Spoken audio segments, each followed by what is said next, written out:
तीन सासों की एक बहू। बलविंदर की पहली बीवी को बच्चा ना होने के कारण वो दूसरी शादी करता है, लेकिन जब दूसरी शादी से भी बच्चा नहीं होता तो वो तीसरी शादी करता है और तीसरी शादी करने के बाद भी जब उसे संतान का सुख प्राप्त नहीं होता तो वो डॉक्टर को दिखाता है और फिर बलविंदर जी, दोष आपकी बीवियों में नहीं आप में है। आप में ही कुछ मेडिकल रीजंस की कमियां हैं जिनके कारण आप कभी भी किसी बच्चे के बाप नहीं बन सकते। अरे बाप रे, ये तो घोर समस्या हो गई। एक बच्चे का बाप बनने का मेरा सपना था और आज वही चूर चूर हो गया। तीन बीवियों में पहली बीवी इंद्राणी, दूसरी बीवी सुधा और तीसरी बीवी कलावती। मुझे एक माँ बनने का सौभाग्य प्राप्त करना है। मुझे भी, इसीलिए तो मैंने शादी की थी। अरे लेकिन अब किसे पता था कि हमारे पतिदेव में ही कमी होगी। अब हम क्या करें? हम एक बच्चे को गोद लेते हैं। तीनों एक बेटे को गोद लेते हैं जिसका नाम प्रमोद रखा जाता है। 20 साल बाद अब तीनों भी बूढ़ी हो चुकी होती हैं। बलविंदर भी बूढ़ा हो चुका था। प्रमोद एक अच्छी नौकरी करता है। उसकी शादी की उम्र हो चुकी थी, इसलिए तीनों माएं प्रमोद की शादी पाखी नाम की एक लड़की से करा देते हैं। शादी के बाद बहू पाखी की पहली रसोई की रस्म की बारी आती है। मेरी प्रिय तीन सासू माओ, आज मेरी पहली रसोई है। बताइए क्या बनाऊं? क्या पसंद है आप तीनों को? बहू तू ना कढ़ाई पनीर, सूजी का हलवा और पुदीने की चटनी बना दे। अरे नहीं नहीं, ये क्या पसंद है? अरे पाखी बहू, तू छोले भटूरे, सरसों दा साग और मक्के दी रोटी बना और पंजाबी लस्सी भी बना दे। ओफो, सच में मेरी सौतनो, खाने के मामले में तुम्हारा टेस्ट और चॉइस दोनों भी बकवास है। बहू, नॉर्मल सिंपल सात्विक भोजन बना दो और हलवा पूड़ी खीर का भोग चढ़ा दो भगवान को मंदिर में। अरे कैसे तुम दोनों अपनी मनमानी कर रही हो?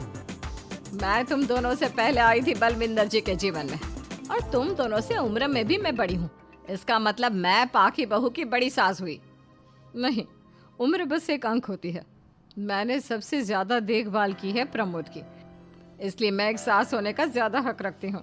पाखी बहू, तुझे मेरी बात माननी होगी। नहीं, तू मेरी बात मानेगी। जो मैंने कहा है वही तू करेगी। नहीं, मेरी बात मानेगी वो। नहीं मेरी। तीनों सास आपस में चिल्लाने लगती है और फिर वहाँ पर बलविंदर और प्रमोद आ जाते हैं। अरे ये क्या बिल्लियों की तरह लड़ रही हो तुम तीनों सास?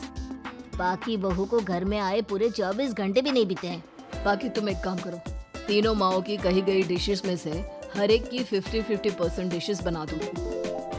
लेकिन बस, अब प्रमोद ने कह दिया सो कह दिया।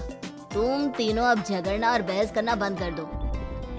पाखी तीनों सासों की कही गई आधी आधी डिशेस बनाती है और इस तरह अपनी पहली रसोई की रस्म पूरी करती है, जिसके बाद उसकी तीनों सास उसे शगुन और नेक देती हैं। फिर एक दिन, अरे पाखी बहू, तुमने अपना सारा काम निपटा लिया है ना?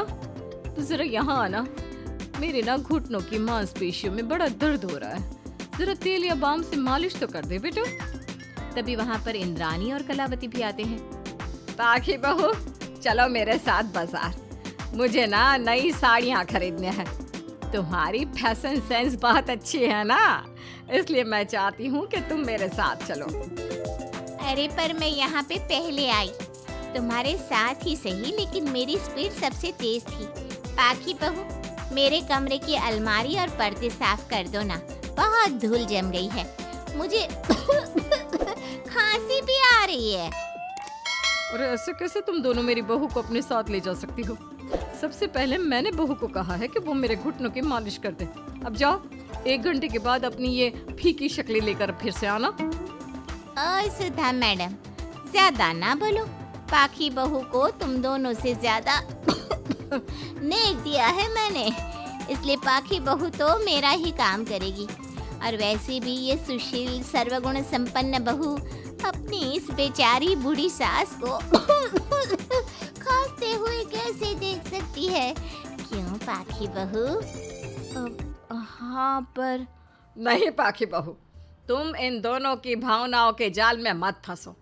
और रही बात शगुन और नेक की, तो रिश्तों को प्यार के भाव से तोला जाता है, ना कि पैसों के भाव से। मतलब ही कहीं के। ओ इंद्रानी, ज्यादा मत उछलो, पता है कौन कितना मतलबी है। ओफो, अब फिर से आप तीनों मत शुरू होइए। मैं आप तीनों की काम करूंगी, लेकिन बारी बारी। सबसे पहले सुधा सासू माँ का, फिर कलावती सासू माँ और फिर इंद्रानी सासू माँ का। इसके बाद तीनों सासू में फिर से लड़ाई और कहासुनी छिड़ जाती है। फिर एक दिन जब पाखी घर का किराने का सामान लेने बाहर निकल रही होती है कि तभी बहू, मुझे ना मेरा पुराना संदूक नहीं मिल रहा, तू आकर ढूंढ देगी क्या? अब ठीक है इंद्रानी सासू माँ। पाखी इंद्रानी के कमरे में जा ही रही होती है कि तभी उसे सुधा रोक लेती है, हाथ में खूबसूरत साड़ी लिए। पाखी बहू, ये मेरे ना साड़ी पर पिछली बार अचार गिर गया था, इसे प्लीज अच्छे से धो देना।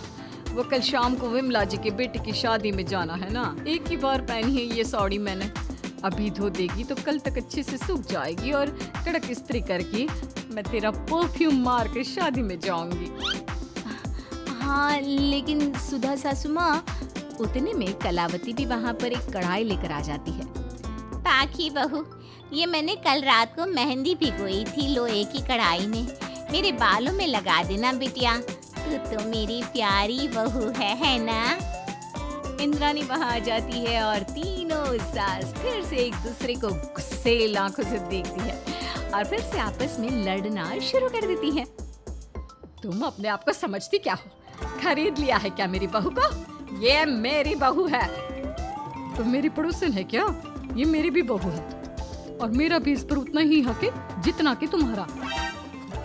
तुमने खरीद नहीं लिया है ना, तो ये मेरी है, सिर्फ मेरी, इकलौती बहू मेरी पाखी, मेरा ही काम करेगी।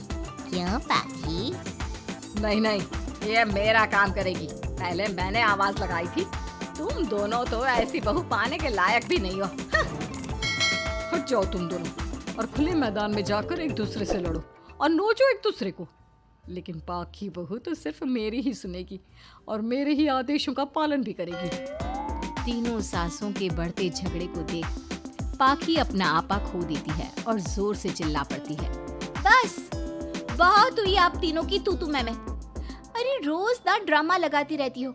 50 साल की बूढ़ी औरतें हो गई हो, फिर भी बच्चों की तरह लड़ती रहती हो। अब बस बहुत हुआ। अब तो मैं आप तीनों में से किसी की भी बात नहीं सुनूंगी और मैं जा रही हूँ ये घर छोड़ के। अब मुझ में और सहन शक्ति नहीं बची, मैं चली। अब लड़ो झगड़ो, एक दूसरे को मारो पीटो नोचो, जो करना है करो। पाखी अपना सूटकेस लेकर घर से बाहर निकलने लगती है। तभी तीनों सास बेहद घबरा जाती हैं और भावुक होकर पाखी से विनती करने लगती है। पाखी बहू हमें छोड़कर मत जाओ ऐसे। अरे हम तुम्हारे बिना मर जाएंगे। इतने कम समय में ही तुम हम सबकी जीने की वजह बन चुकी हो। माफ कर दो हमें बेटा।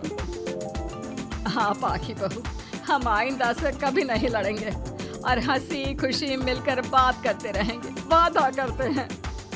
हाँ बहू, लेकिन तू मत जा प्लीज, ये घर तेरे बिना सुना सुना हो जाएगा।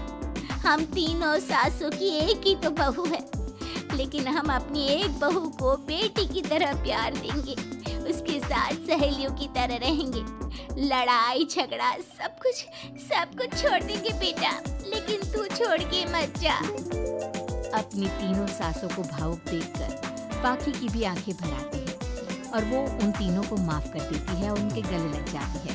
इसके बाद तीनों सास अपनी एक बहू संग खुशी से मिलजुल कर रहती हैं और आपस में जरा भी लड़ाई झगड़े नहीं करती।